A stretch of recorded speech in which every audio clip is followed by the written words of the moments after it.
Welcome, everybody. I feel like I'm taking Scott's job. You do it better. Good. Yeah, that's true. Welcome, everybody.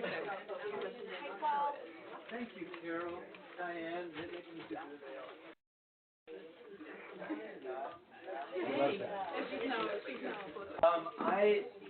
I just want to introduce Eugene Richardson. I know everybody knows each other.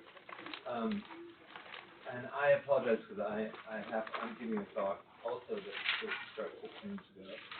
Bad timing. But I didn't want to miss the chance to give my version of the Eugene Richardson story. I met Gene in the middle of the Ebola epidemic, and he said he was an infectious disease doctor. And I said, well, I believe that. But then he said that he was an anthropologist. I said, really? There aren't that many of those. And he'd been working in Swaziland and was helping design efforts to prevent risk of HIV transmission and to improve PrEP and to improve care that took account of structural violence. And again, I have to say it sounds good, but it's been 22 years since we wrote Women, Poverty, and AIDS, and it's hard to find structural intervention. So I frankly didn't believe a word he said. And I verified it all. And Gene led the clinical response of the Partisan Health team in the District of Kano, which is to the east of Sierra Leone. And, you know, none of us had ever been there except for Violet Berry. And it's a difficult place considering that enormous amount of wealth has been extracted from that regions and from that country, and particularly from that district, and still is since the war ended, or during the war as well, because it helped fuel the war. Gene helped organize the response. It was very clinical in the sense of reopening the Koidu Government Hospital main facility. There were 2 physicians there for 500,000 people prior to the epidemic, and it was completely shuttered at the time. And Gene also had been working with Violet Berry and others, and made some pledges to kick off some research on topics of biosocial interest. I mean, for example, one that seemed improbable. I don't know if I don't think you're talking about that. You're going off on one of your postmodern rants, no doubt. The anthropology side. Risks. But one of them was a project that a lot of us have been interested in a long time, but since we were not involved directly in responses to Ebola. Oh, there you are. Speaking of Swaziland. You can vouch for Gene's wonderful mentoring ways. Gene was finishing his PhD, in fact, at Stanford at the time, and we were talking about, does it make any sense at all that this virus would act so unlike many others, including zoonoses? If you're hard pressed to say, what kind of virus killed that large fraction of people? That was always improbable, because the answer is maybe rabies. That's about it. But what kind of virus doesn't have a spectrum of it, all the way from asymptomatic or minimally symptomatic to lethal? So there's a lot to work out during the course of the epidemic. Megan from here helped coordinate the evaluation. There's a lot to work out in the research arena. A number of the stellar folks in the Corps worked on evaluating a field diagnostic.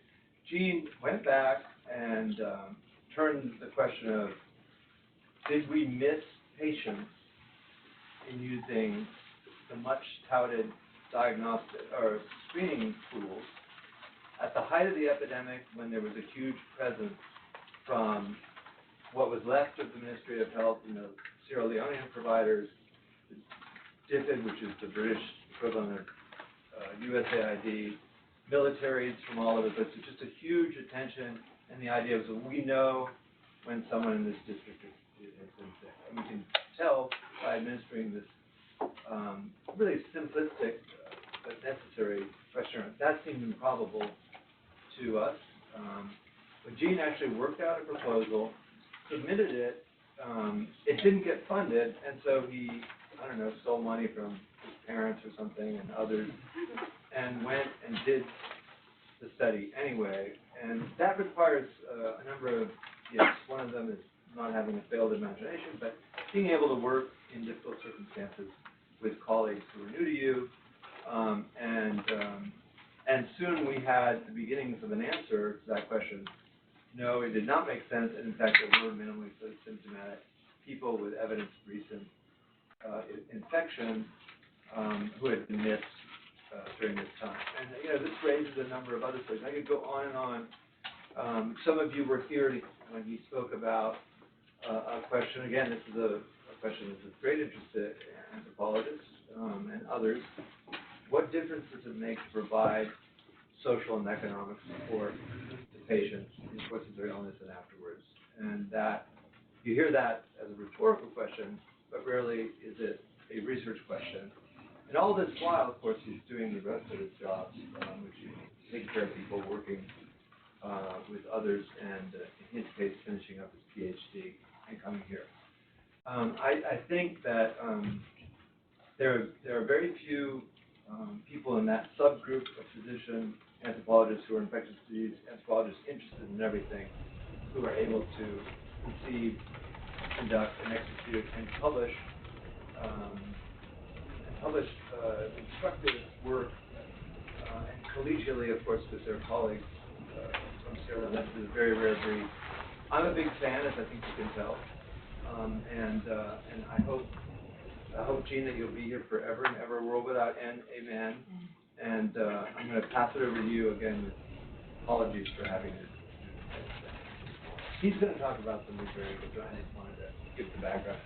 And Diva, who's right there, who was with Gene during all this time and is now Masterson, can confirm, and several others as well. So Gene, I'm sorry I missed your talk. Thanks so much. This is like laugh, applaud, warm. Not that I'm leaving.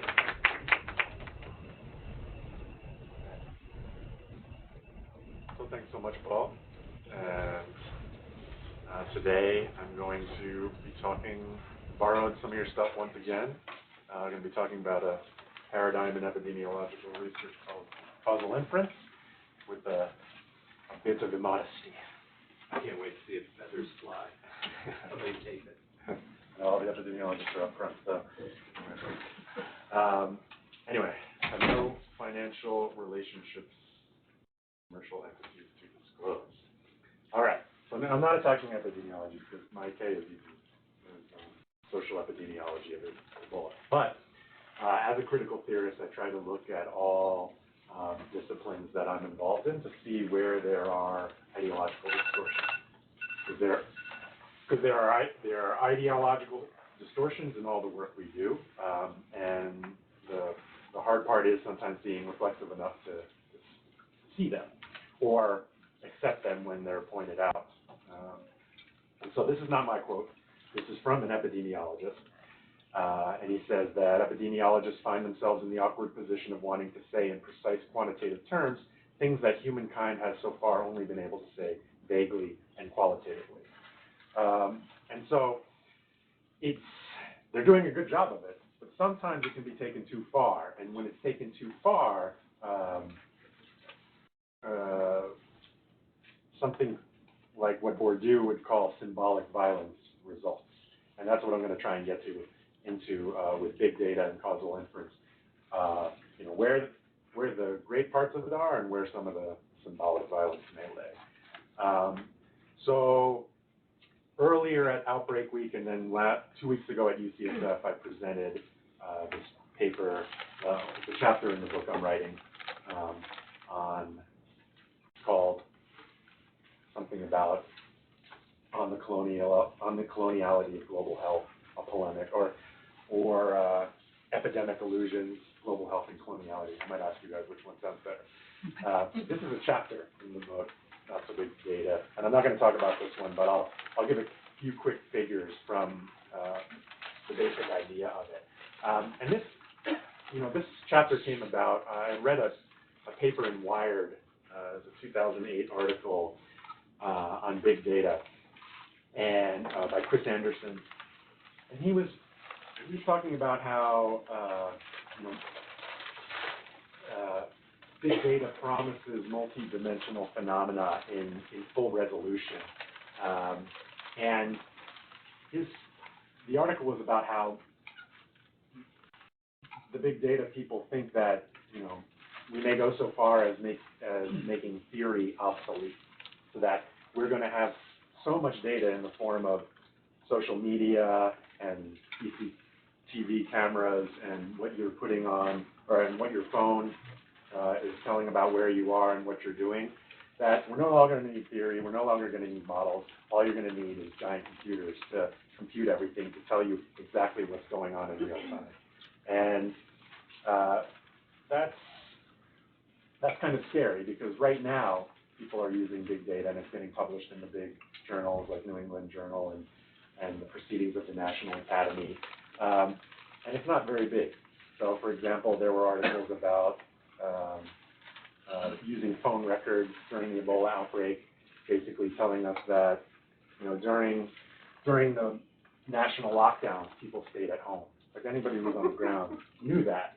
But those are the articles that are making it into PNOS, not the articles I'm writing about structural determinants of the outbreak. And so we call this, what Gramsci would call cultural hegemony. We can also call it discursive hegemony, where certain paradigms in the sciences rise to common sense, to the way that we adjudicate truth, the way that we see the world. And so my fear is that, and I'm sounding this early, but my fear is that big data and causal inference have the potential to achieve this discursive hegemony. And when you see what kind of blinders they put out there, we may want to think twice about that. So here's something I did, a quick PubMed search on Ebola mathematical modeling and transmission. And there were 187 articles that came up in PubMed. When you add racism to it, there's 0. When you add colonialism to it, there's 0. When you add structural violence to it, there's 0. When you add poverty, there was 1. And this sort of, you could say, well, there's a difficulty in quantifying all these structural determinants, and that's why it's hard to parameterize them and put them into models. At the same time, what I'm going to try and show is that the actual exercise of it, the way people learn how to do such modeling and causal inference, like epistemologically has built into it a conservative way of seeing the world. And we'll get to that. So, when I talk about epistemic violence, or an era's episteme, you can think of an episteme as the epistemological unconscious of a group. And so Foucault has written, truth is a thing of this world. It is produced only by virtue of multiple forms of constraint. And it induces regular effects of power. Each society has its regime of truth, its general politics of truth. That is, the types of discourse which it accepts and makes true. And I'll argue that in our world, New England Journal and PNOS offer the types of discourse that we are more likely to accept and make function as true than journals like Health and Human Rights. The mechanisms and instances which enable one to distinguish true and false statements, the means by which each is sanctioned, the techniques and procedures accorded value in the acquisition of truth, and the status of those who are charged with saying what constitutes truth. And so, as far as infectious disease models are concerned, here's the basic one that you'll learn in initial classes, where there's an SIR or SIRD model, susceptibles, infected, recovered, and dead. So you start out at a population of a certain amount of susceptibles, and as a disease or a virus or a bacteria is introduced, the number of susceptibles comes down as the number of infected comes up, and then as the number of infected people either recover in the green or they die in the red. And this is, for a semiotician, people who are interested in the symbolic value of things, this is basically how outbreaks are explained as far as infectious disease modeling is concerned. And so here I took the same exact graph graph, and I put on a more critical theoretical approach to understanding what an infectious disease outbreak might look like. And I would say that as we use more big data and the use of theory goes down, so as we blind out a lot of the more critical structural approaches, neoliberal hegemony pops up and social justice comes down. To me, this is actually a very fair description of what happens when people try to understand outbreaks. But you'll never see this published anywhere, or maybe it's in the book. And here they are, side by side. And I have a whole chapter on it, so if anybody's interested, we can talk more. I'm just kind of brushing by it. But another way of sort of rattling the usual approach to epidemiology is looking at what it might look like if you really took structural determinants seriously. And the reason I'm calling the book On the Coloniality of Global Health is it's a borrow from Nietzsche's On the Genealogy of Morals, because that whole book is a polemic on looking at previous paradigms of seeing the world and not really showing new research to say why you disagree with them, but rattling them up by taking them to their logical conclusions and reducing them to absurdity. So that's what I kind of am doing in some of the chapters of the book. They're more polemic than they are empirical research projects. So here's something where just taking all the symbols that are used in chemistry and epidemiology and showing that bourgeois reason at time t can yield a limit on justice plus a summation of structural, symbolic, and physical violence. And because I'm interested in symbolic violence, I put the factorial on there. Here's another one where if we were to regress variables that determined why there was so much Ebola transmission in the West Africa outbreak, we might try to parameterize things like, so the MAFA is a Swahili word for the African Holocaust, and where, to this day, the results of having had that population violently taken from their homes. Exploitative colonialism, named after Aimé Césaire. Purposeful underdevelopment, named after Walter Rodney. Structural adjustment, named after Kim. Resource extraction, tax evasion, gender violence. And so some of these things we can parameterize, like illicit financial flows and the amounts of resource extraction, but you'll rarely see models that look like this. And people will say, well, we're not doing them because, how do you quantify exploitative colonialism? And so there are ways. It's just, we are trying, and we've published a few crude attempts at it, and I think 20 years from now we'll be better at it.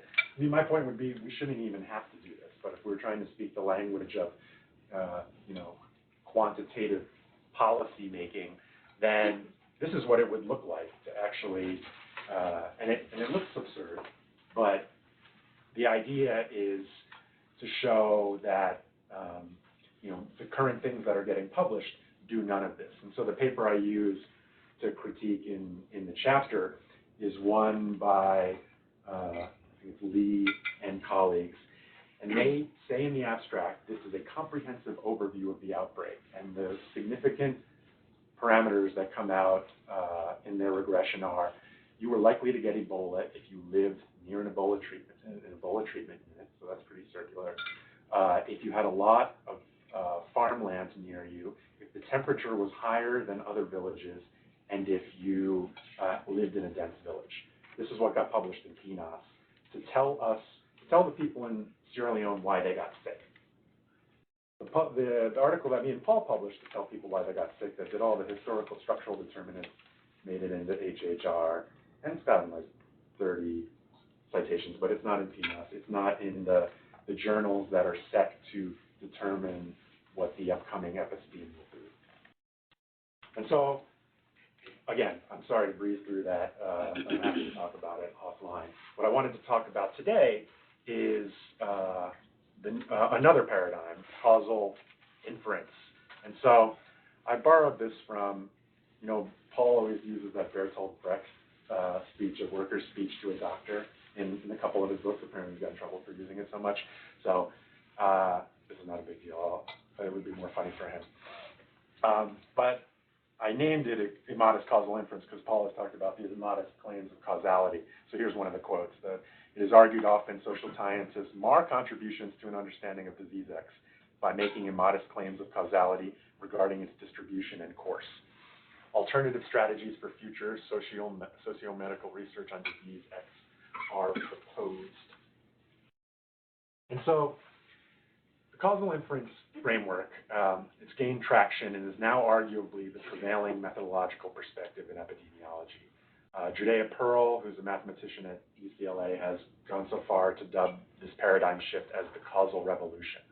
And as you'll see, I call it many things, whether it's discursive hegemony that it's achieving, or bourgeois reason, or the coloniality of epidemiology, or symbolic violence, I think are more apropos than a revolution, and you'll see why. And so for those of you that haven't done causal inference before, I can't describe it all in a slide. So the best I can do is just to say, it's come to designate a specific set of tools and attitudes, in particular the use of certain formalized kinds of counterfactual reasoning, and aided by these directed acyclic graphs, or DAGs. And so in simple form, show up there, you might show that you might have a exposure that leads to an outcome, and it can go through some sort of mediator, and that's how you draw the causal pathway. Sometimes you have a confounder that shows up, and where I think these DAGs have been very helpful is trying to tease out confounders. Because if you're able to show on this that there is an exposure or a treatment or something that affects both your choice of treatment and the outcome, then you're able to mark it as a confounder. And I think using these DAGs has really aided epidemiologists in pulling out confounders that they weren't able to previously. The other thing that causal inference is touted as doing is bringing the fruits of randomized trials to observational studies, so that if you are able to control for all sorts of confounding in observational studies, then you can use their way of thinking to assign more causality to the exposures than we were able to previously with using associations and statistics. And so there are blind spots to this. And what worries me is that it's now being taught across the country. Almost every FB 101 class is now immersed in this way of approaching the world. And so here we just have a quick example of what a DAG might look like with fire, smoke, and alarm. So you have fire that causes smoke, and then the smoke causes the alarm.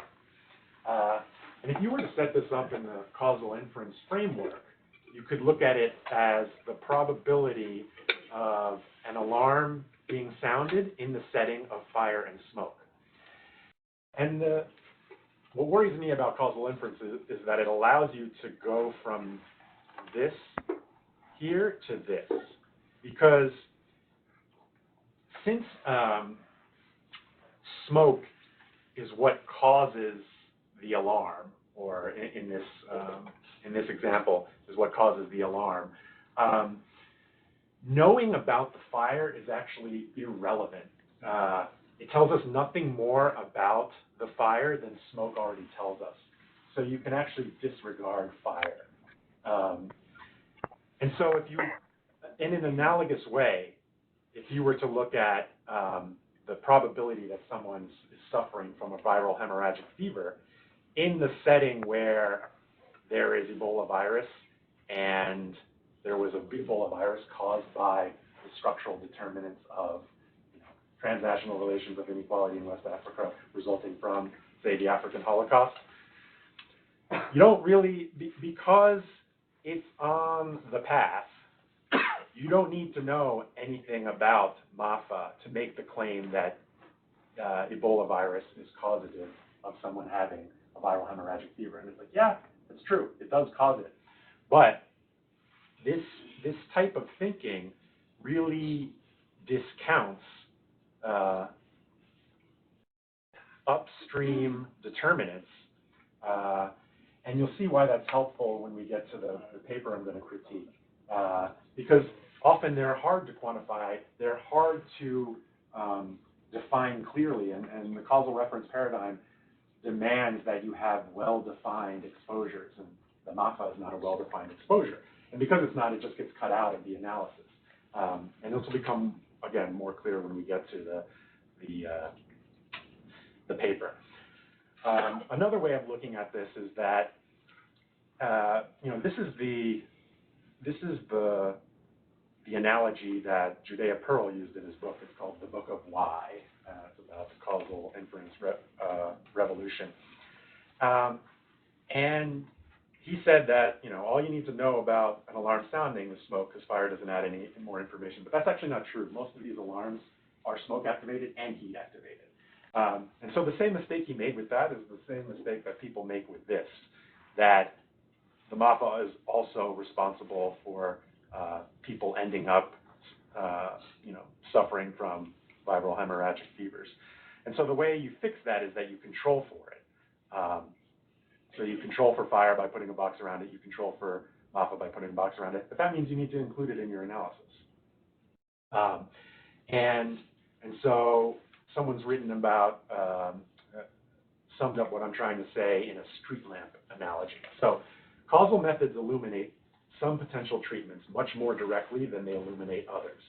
That does not mean the keys to fixing major social, political, and public health problems are any more likely to be located under those lamps than they were before the lamps were turned on. I think that's a good, better way of saying what I've just been trying to say. And so this is how we move away from interventions on structural change. And so Jamie Robbins, who invented a lot of this, and who I met with yesterday, he's over at the School of Public Health, wrote that recent criticisms of the counterfactual causation program in epidemiology have addressed ways in which the program not only inhibits consideration of the full ranges of evidence needed to infer causation, but also excludes from consideration the effects on health of large structural and societal change by implicitly restricting both the kinds of interventions considered and the types of questions asked. So that's what I tried to show with the variables, which was maybe not super clear, but it will become more clear with in the next slide when we talk about an actual paper. And it raises the question, should the knowledge epidemiologists produce be solely instrumental? Because that's all causal inference is going to get you. Or should it also be critical? So because I've worked on HIV in Southern Africa for almost 20 years, I decided to type into PubMed HIV causal inference Africa. And the first paper that came up I was going to look at because I figured I would be in a good place to analyze it critically. This is the first one that came up. The impact of ART initiation on household food security over time by some people that are or were at next door. And they conclude, using causal inference methodologies, that while evidence suggests that adequate nutrition contributes to the efficacy of ART, the potential causal impact of ART initiation on household food security has not been thoroughly examined. That's a very important question, right? Wouldn't you, the best minds in the world should be working on that. And they found that ART initiation causes a significant increase in the probability of food insecurity in the first year of being on ART. And so this was based on well-defined counterfactual outcomes. But I don't know that it's based on well-defined exposures, because I would define food insecurity as, if you start ART and your house runs out of food, to me that you were food insecure to begin with. That's actually not how food insecurity is defined. They defined it as, in the previous month you had skipped one meal because you didn't have enough money for it. So here's the DAG that they drew up, that ART initiation leads to health improvements, which leads to employment, productivity recovery, and that actually that improves your household food security. But then there are two negatives. The ART initiation, you have to, even though it's free in South Africa, you have to pay to get to the clinic. So paying to go back and forth to the clinic reduces your family's money, and they don't have enough money to spend on food. Or the next one is that you get healthier, you get your weight back, and you eat up all the food in the house, and the food is just down. So the other thing they did, and why I think they think this study is good, is that in order to show that this is a causal path, they have to show that there are no confounders that lead to this and that.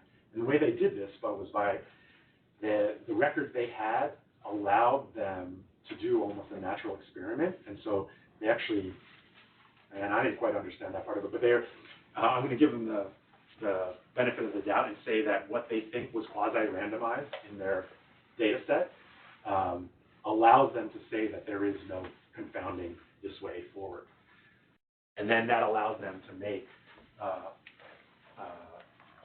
use causal inference to say that the impact of starting ART is actually causal on your household becoming food insecure. So this is from an epidemiologist at Columbia, and she wrote that by framing as valid only practicable interventions, the potential outcomes approach neglects, discourages, and dismisses more radical change. Such radical changes alter systems and structures of wealth distribution, social stratification, racialization, and have a myriad locally relevant, large, fuzzy, and less predictable intervention effects. The well-defined intervention requirement moves epidemiology away from defining and uncovering the public health problems to be solved to a focus on specific interventions for problems that are already identified, defined, and deemed reasonable by a narrow audience within the policy space. And so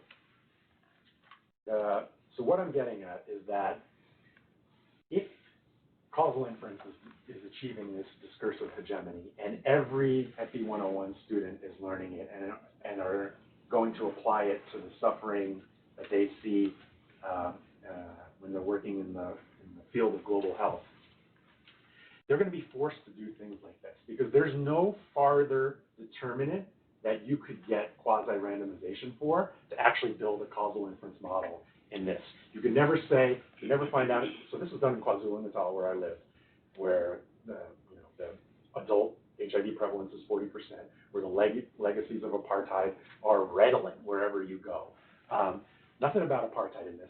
The paper never doesn't say anything about race, doesn't say anything about land redistribution. All it says is the best minds in the world. This guy's got 5 R01s, and he's telling us that you get put on free ART and you go hungry. It's like, thanks for your contribution to solving the world's suffering. What I'd like to see is extending this model to structural determinants. And when I talked to Jamie Robbins about it yesterday, he was in agreement, and we'll show one way of doing that at the end. And so what I would say... Can I just interrupt and ask you, so do you really feel like, to just give a little plug for instrumentality, yeah. Isn't this helpful for policymakers who are starting ART and need to now say to themselves, by doing this intervention, we're actually going to make people food insecure, so we better think about food? Yeah. Is that... It's a very good question, but I would say if Paul and some of you guys in here hadn't written 30 years ago in Haiti that the food baskets were helpful to, not only TB treatment, but then later once they started rolling out ARTs, it's already been done. And it was done by qualitative people delivering clinical work. Here we have the modeling powers with 5 R01s telling us the same thing, and not because they think it's helpful, it's because it's the only thing they can say causally with the data set they got. And that's my problem with it. And as the paradigm shifts to this way of approaching data sets, I think that's all we're going to keep getting in this was in social science and medicine, but I think we're going to get more and more of this. And where we thought I'm like preaching to the choir here, because we got a lot of good social epidemiologists here, and they're not guilty of this. But I think as this paradigm gains more and more cultural, symbolic hegemony, we're going to see more of this. And to me, it's worrisome. Gene, Yeah. just when you say more of this, Right. I guess I have to say that I'm not fully grasping sort of, to me it doesn't seem like this is as much about causal inference as the research questions that are being posed. Right. But that's very different than causal inference. Right. So I think that it brings up a great point. I think someone say, and that's why I asked you what your experience was of it, someone who's got a grasp of all the variety of methods to attack a research question, especially steeped in more social epidemiological approaches, you're of course going to approach it. You have a wide variety of tools to approach any research question you come up with. My worry is that the way I'm actually taking at the 201 and 202 right now to watch how, like this is my anthropology participant observation, to watch how they're being programmed. And my worry is that their way of trying to frame research questions is going to be determined by what they can answer. And we actually have an IB fellow doing the same thing. She's starting to learn, she's working with them, and she's starting to learn causal inference, and she's like, I need to know it because they're going to give me this same data set, and they want me to do a few more of these. And I was like, Jesus, that's, all you're going to be left with. But I do think that distinction is important between what question you're aiming to answer and the methods that you use to address that question. Right. And I guess just a minute ago when you said we're going to see more of this, I'm not exactly sure if you're saying that there is no role for this. If you're just saying... Yeah. I'm saying that this method is going to determine the questions people ask. Okay, but that's totally different. Yeah, that's what I mean by like an epistemological hegemony, that the blinders that are being put on this new crop are ones that are not even going to allow them to ask structurally determining questions because they already know that they need to find a randomizable, quasi-randomizable variable more upstream. Would that not be true, would that not be true if you did a randomized trial to get to this question? Right? Like if you randomized ART initiation to get at, does ART initiation impact food insecurity? Right, and I would say if you had the money to do that huge trial, that, like say it took $1 million to do it, that you wasted it, because again, Paul and all of them already showed it in Haiti, and this to me is not a question that that helps with structural determinants. If we didn't know the answer to it, yeah, I think it might be a good one to do, but that's not what we're talking about here.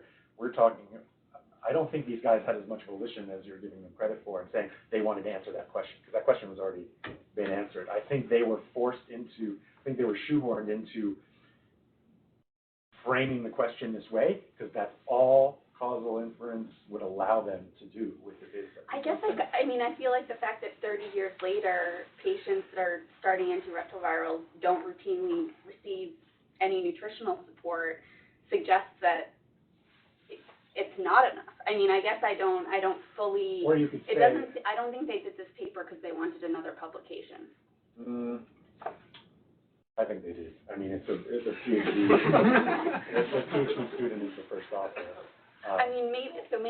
Maybe that just comes back to thinking about. You think they wanted to answer this important question?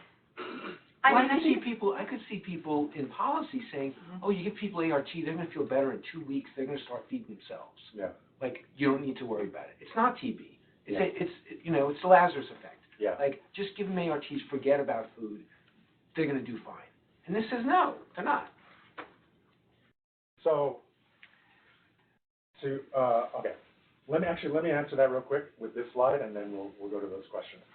So I would actually say, and this is what I talked to Jamie about yesterday, that those questions, okay, say you do want to answer those questions. I'd be interested in why such a conservative approach, why you find such a conservative approach is worthy of investigation. That dumping on a food basket on somebody that clearly has food insecurity for more upstream reasons. A justice approach would, make you say, well, I'm not going to keep papering over the problem by delivering the food basket. I already know that works. let's use the scientific power we have to actually illuminate some of the more downstream determinants. So, for example, the one I propose is that South Africa is doing a land redistribution program right now where they're taking from the old apartheid owners and redistributing to Black Africans. And you would have data on people who get parcels of this land, and you could actually see if people who received this redistributive justice have actual, better ART outcomes, have less food insecurity, those type of things.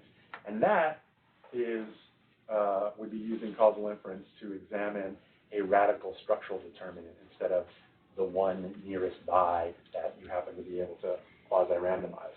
And I give the example of a paper I published in Social Science and Medicine where we basically showed that the forced removals that took place during apartheid and even before it were associated with people. It was associated with people getting TB on the long commutes that they had to make from the municipal area to these homelands where they were sent. And all I can say is associations in that.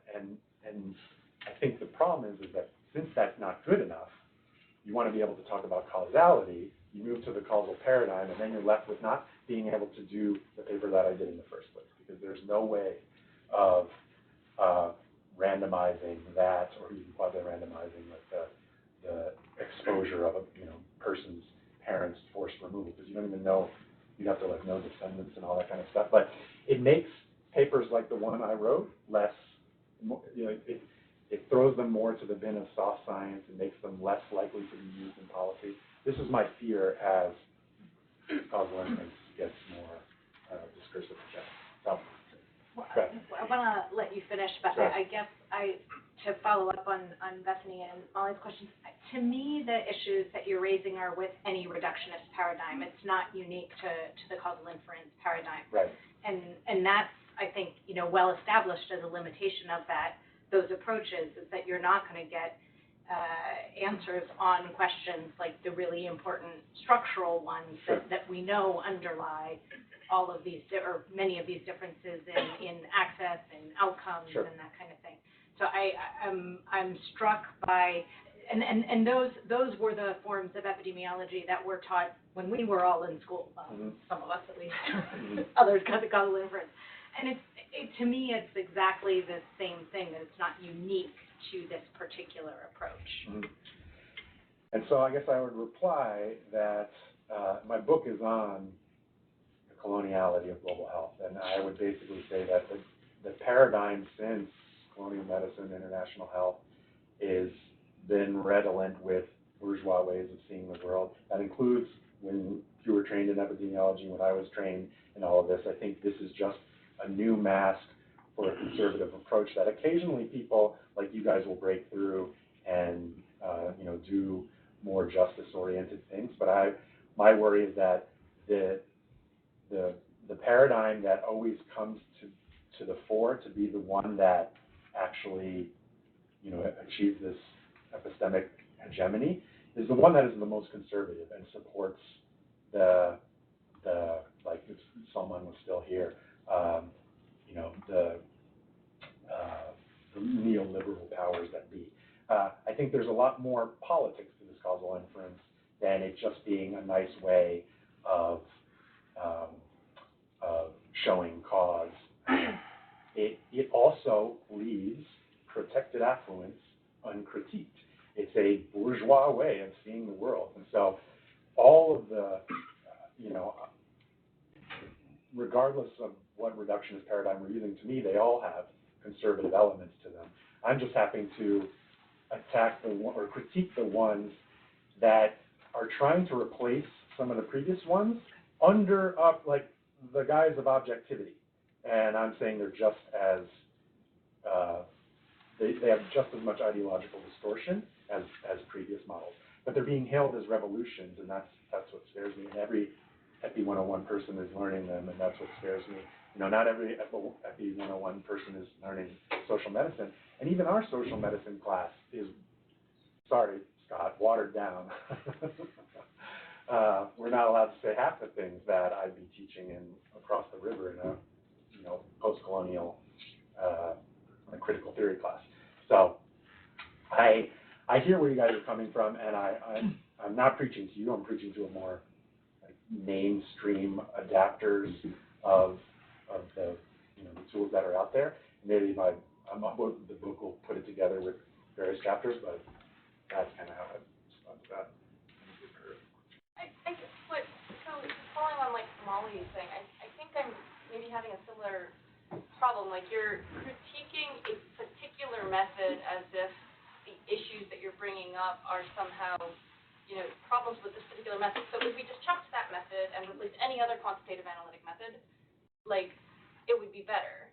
But actually, I feel like what you're getting at is something that is really a valuing of certain types of evidence, right? Where quantitative evidence or statistical associations are valued more highly than qualitative data, than anthropology, and which that argument has been made before by other people. Yeah. My argument. I guess I'm trying to understand how your particular critique of this particular quantitative method, which I understand is the one that is at the fore right now. Yeah. How is that different?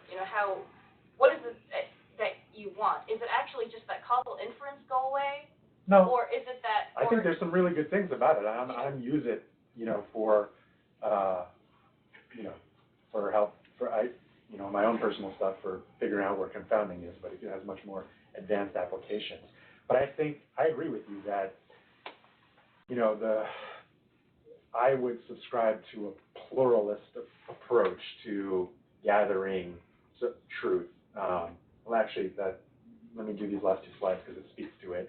And my worry is that this causal inference, because it actually is able to claim, this thing that humankind has not been able to show in philosophy since the Greeks started thinking about it, like something causes something else, that it's going to push out plural forms of evidence, and it's going to take over as, and maybe you guys would say, no, we don't use it that much, it's not taking over. That's my worry, though. Or that all those things had already been pushed out by other quantitative evidence. Right. I think that's my point, that, Right. the cult of the randomized clinical trial existed before causal inference came before. Right. But now, but we still use observational studies, right? But now, it allows you to apply randomized thinking to observational studies.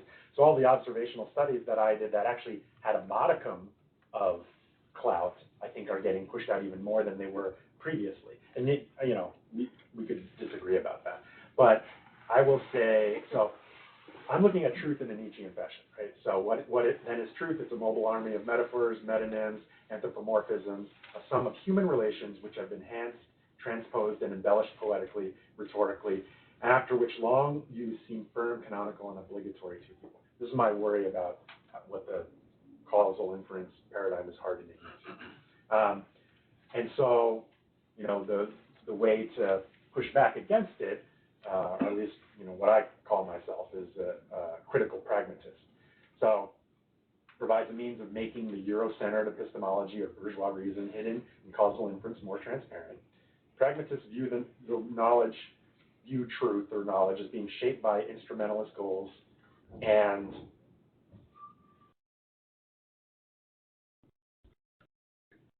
see society as a form of discursive interaction.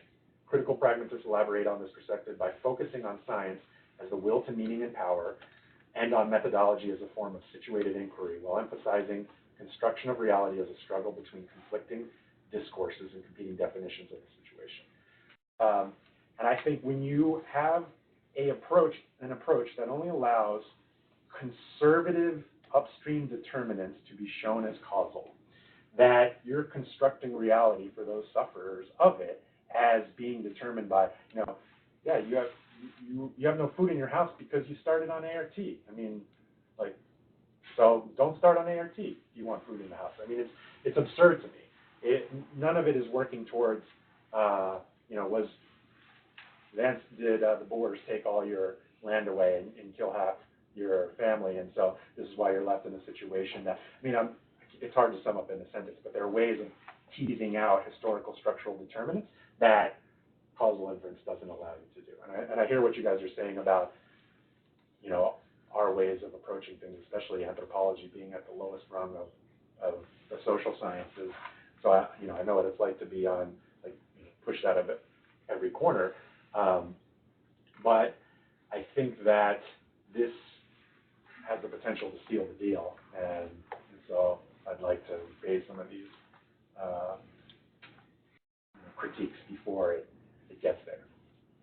I was just going to say, I think I still keep coming back to this. Like, for me, I think the point I would be pushing if I were you trying to sort of make this point would be that it's about the research questions we're answering and the factors we're considering rather than the methodology. I would actually argue that causal inference and this shift towards, causal methods,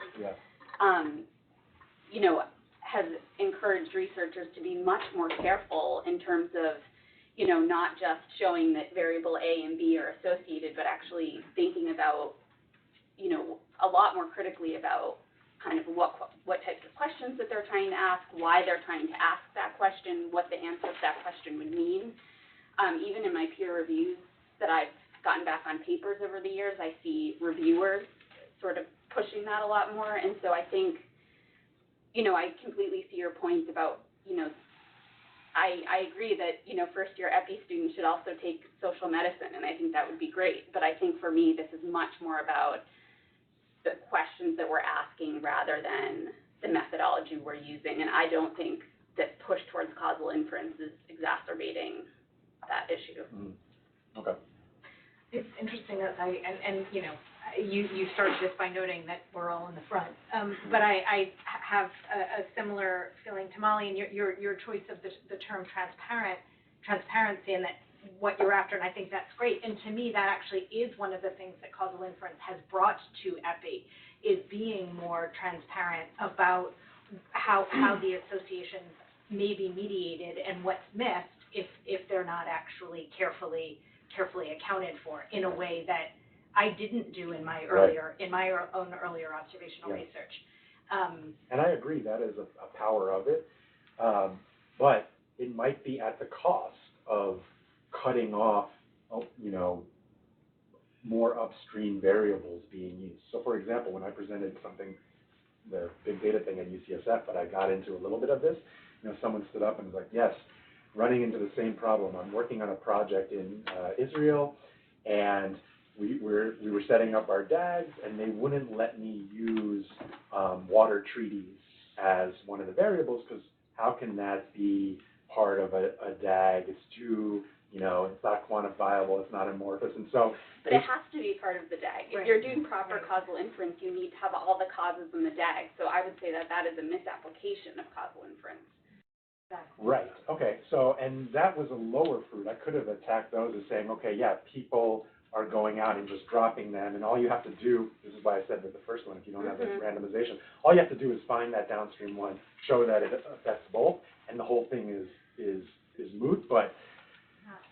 It wasn't even clear to me, though, when you put up that example, what the causal question was from that diagram. So when you show the fire and what's the question that you're trying to answer with that DAG? Because for me, that DAG would need to have a lot more variables and a lot more. But isn't it the case that you can never include all of the causal factors or causal variables? So it's always selective. Exactly. And the point here, I think, is that it's not just about methodology. It's about methodologies that are deemed acceptable within a particular game, and that game is what we call science or health science. And there are particular favored methodologies. It's not that people don't try or even succeed occasionally in trying to make a bid for a different or more expansive or more inclusive. We have CVPR now where we didn't 10, 15 years ago. So there are things in motion. But science itself is a form of hegemonic reasoning, a style of reasoning that attracts and also excludes a whole range of questions by virtue of what counts as legitimate inquiry. So I think that's in many ways part of your point, is that there's legitimate inquiry, there's the inquiry that's not considered legitimate. The methods are rigged to be scientific, that is to quantify and reduce in particular ways. And therefore, we end up with knowledge that's completely restricted and disconnected often from these broader causes. The problem, I think, for those of us who are interested in recasting what this kind of science can be, this heterogeneity, that style of reasoning, is simply that it attacks the authority of science inherently. And therefore, and so it's at our disadvantage equally to do that because policymakers or whatever are act and respond to this on the basis that it is. It's a positivist legacy that still has that force, and if we undermine that, then where are we left? We're left with where anthropology is left, which is with almost no influence. Yeah. No, thank you. That was beautiful. I should have let you speak. Recorded it. But I think your point is really important. It's, and I think it's something you're trying to say, that it's a problem of science, not a problem of causal inference. I mean, it's not a problem specific to causal inference. It could be chemistry. It could be anything. Sure, but So, I I mean, mean, because I this is just think what that you're trying to say something that's much more proximal, or not the opposite proximal, distal. And I think picking on, on causal inference is kind of missing the point. The bigger Well, point it's an exploration of a particular approach. Right. That broadens out in general. So that's nice, because I think it's really That's what an important to have anthropologist these does, right? They case kind of illustrations. look at the particular instances of what is more, you're right, a global science phenomenon. And, I'm not Thomas Kuhn, I'm an anthropologist, I'm not a historian of science, so a different way of looking at it. Thank you so much for a wonderful presentation. My question is, I'm a student in the Global Health Delivery Master Program here. My question is I'm a little bit confused according to the DAG. Yeah. And then I would like to see in the last DAG and then the difference between mediation and co-founders, because I feel that when I look at the patterns, I feel like a mediation, the big things with IoT and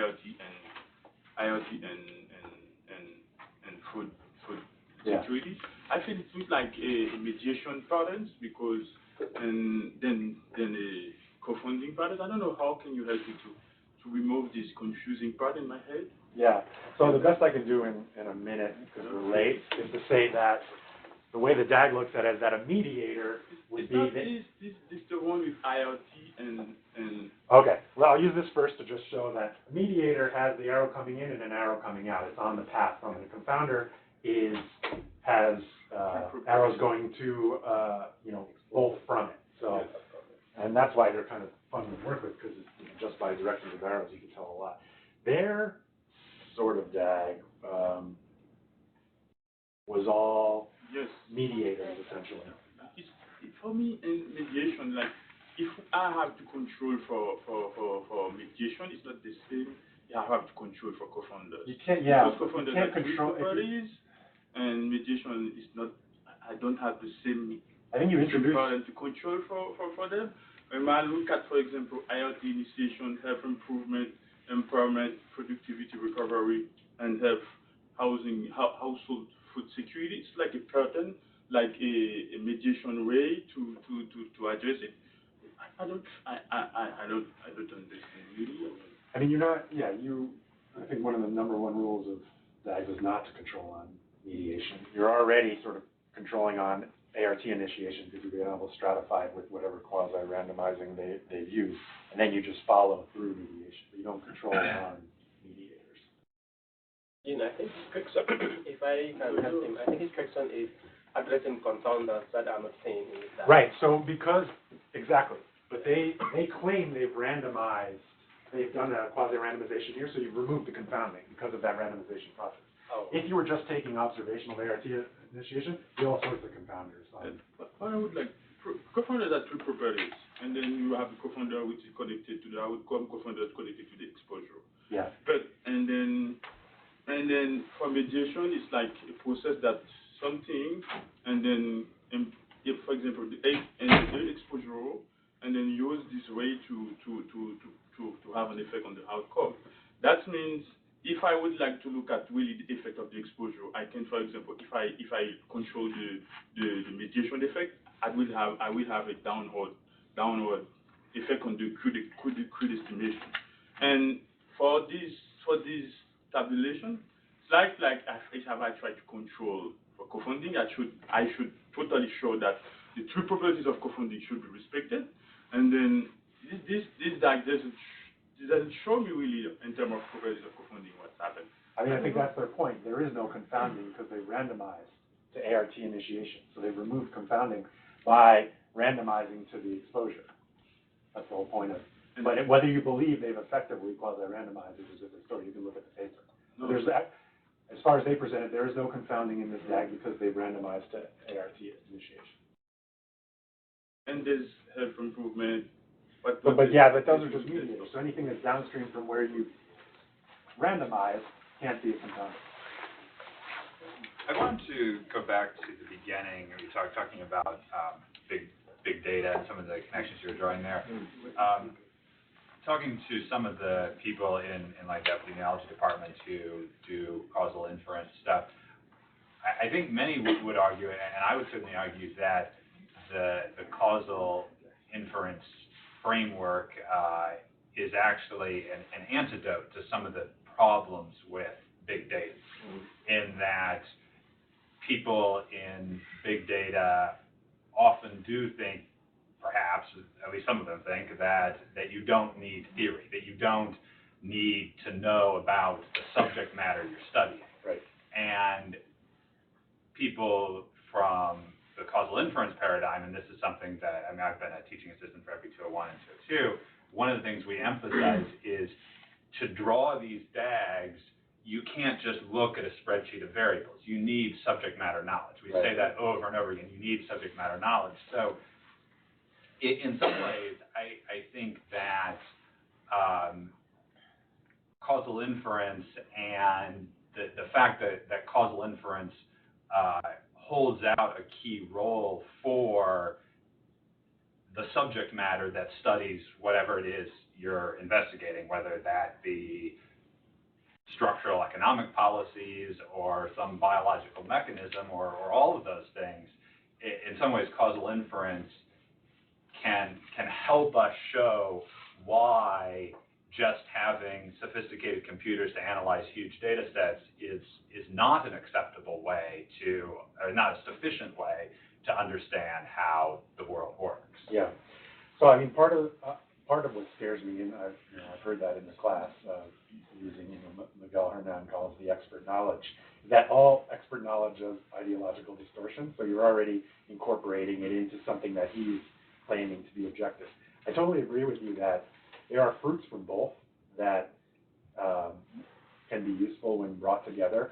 My worry is that the big data people turn into a Scylla, and the causal inference people become a Charybdis, and you're left with both.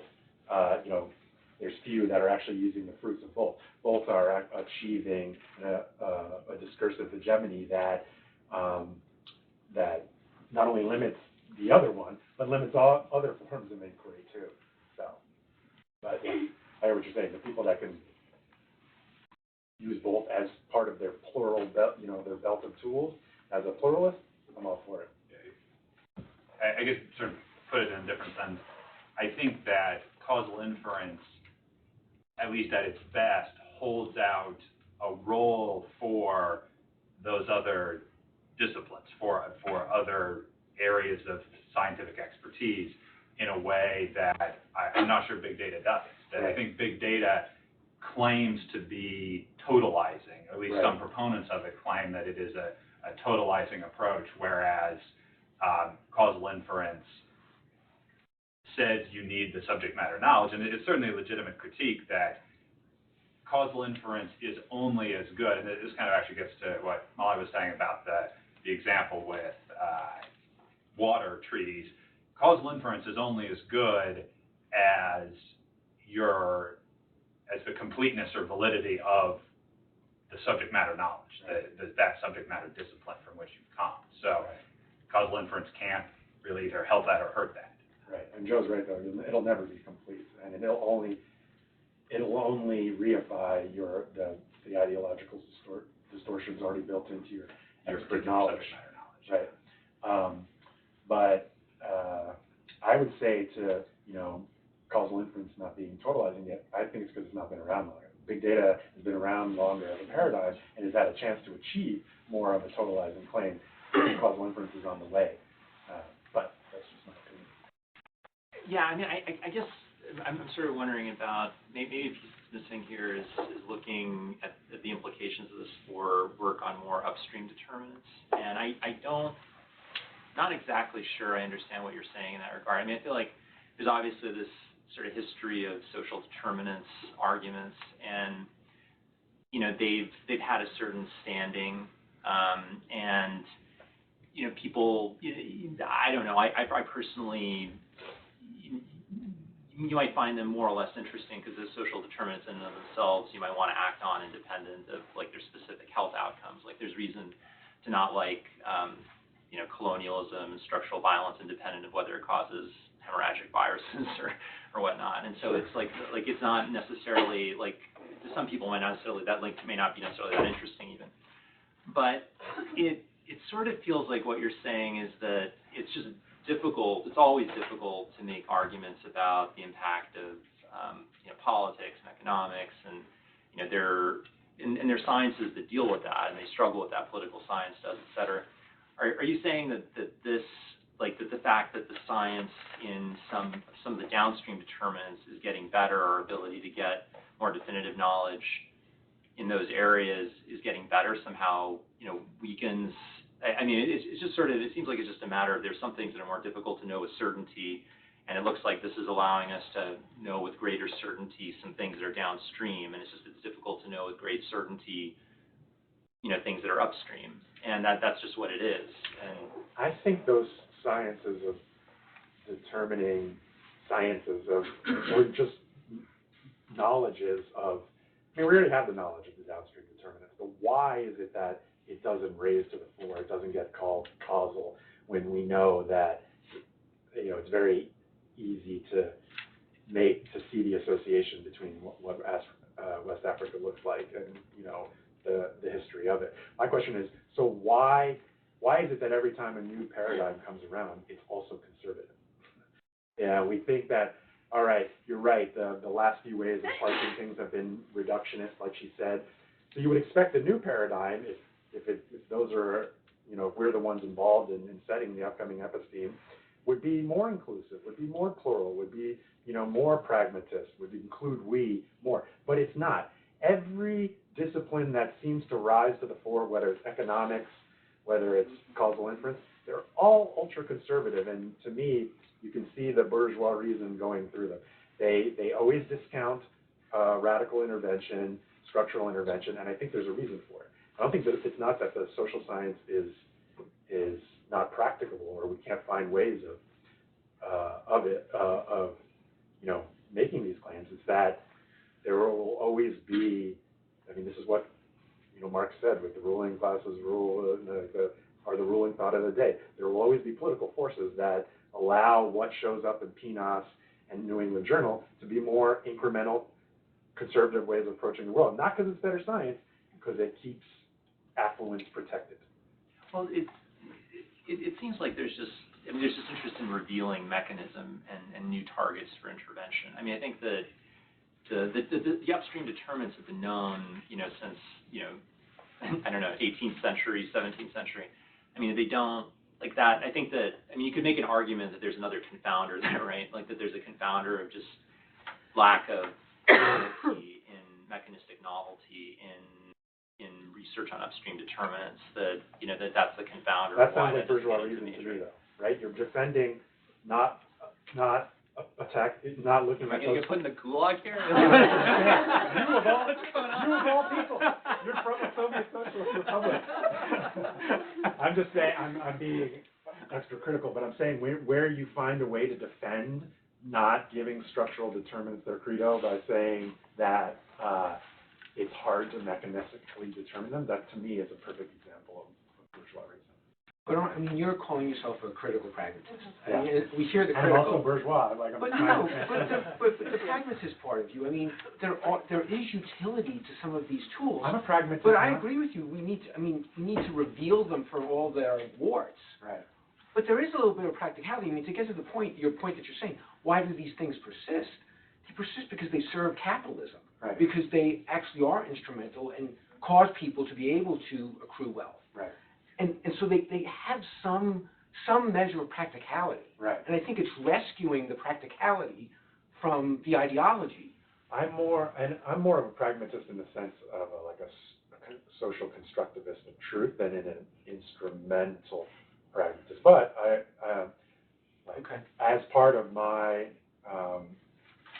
it hasn't been announced yet, but I'll be heading a new Lancet Commission on Reparations and Transitional Justice as a form of, and I'll talk to you about this, as a form of, like, what I think, an appropriate intervention might look like. And I'm sure there'll be bourgeois components, and that's why I'll talk to Joe about helping me get, I mean, whatever, it's going to be, hopefully, something that is able to take some of the things I'm talking about and refine them, but also make some kind of practical recommendations and not just be critical work with the system, but at the same time trying to do more radical change than the food basket. Scott? Gene, I was wondering how you're operationalizing sort of the conventional establishment, meaning, in terms like PNAS and NEJM, these the Lancet for that matter, it's certainly evolved over time. Like NEJM, like this week's issue has this article like Paul and Michael Marmot and Jeremy Green and others. There's a whole new feature, recurring series on structural determinants of health. Yeah. And so I know you've got, for instance, your PubMed search there, but how do you generalize in a reproducible, which I guess is part of the, in a way, this notion of who the establishment is? I'm supposed to contribute to that. I just talked to the editor, so we'll see. I mean, for now, I'll use the hermeneutics of suspicion and call it window dressing. And if it works, if I see like people talking about it and like things in the field, like, oh yeah, you see that great article in New England Journal that said we should stop being racist, like, then maybe I'll. But right now, it seems a little bit window dressy. We'll see. Right, I guess how you define whether it's window dressing or whether it's a real shift. I mean, Okay. I'll buy that too. I'll leave room to see that. Yeah. But is it a radical shift or is it, is it reform? I mean, that's the stuff that you do. So I'll wait for you to interpret it and tell me, and then and I'll take your word for it, since I trust you, even though you're white. I was going to say, I think that the food basket can be helpful, and I think it's also helpful to think about all of the complexity of the patient or person that is put onto the ARBs. I don't think it's an either or. Right. I think both are helpful. So I think that this is a very, causal inference is incredibly helpful for research, but it's also so important to kind of always push farther and farther upstream. And I think when you think about clinical medicine, there's so many times that I've sat and heard someone say, well, that patient didn't get their medicine because they didn't go to the pharmacy. Well, actually, the pharmacy was closed because they only had one option of pharmacy because they have a certain type of insurance, because they're homeless and they don't have money for transportation to get to that one pharmacy that's not open on the weekends. Yeah. There's all of these complexities that add to that person's ability to follow through on the steps. Right. So I do think there's a huge danger in thinking that it's overly simplistic. Yeah. And I can imagine how this could make someone be like, oh, it's so simple. Right. We could just not have started them in ART. So No, exactly. there's a huge danger in that. Yeah. But that doesn't mean that this also doesn't have a lot to show, and in terms of being able to show, like, yes, maybe there is a period of insecurity that's caused by this change in their lifestyle and their finances. Yeah. And that's something important for policymakers or program directors to be able to say, maybe we need to give something in the beginning to also offset this change. So it's both. I agree, and that's the biggest problem with the critical approaches is that you often fall into these false dichotomies. And what I would say here is that my worry is that the methodology actually cuts you off from even thinking about the other one. And that's the worry about it, that it only allows you to see these really upstream ones. And then you've reduced it to absurdity. It doesn't necessarily, it can, but maybe the research question and how you're really thinking about how big the problem is, like, there's a danger, of course, Right. but I think it's not always. Anybody that has to go, go ahead. I can talk to people afterwards. They come up and then I'll go around. Thanks, everybody. Appreciate it.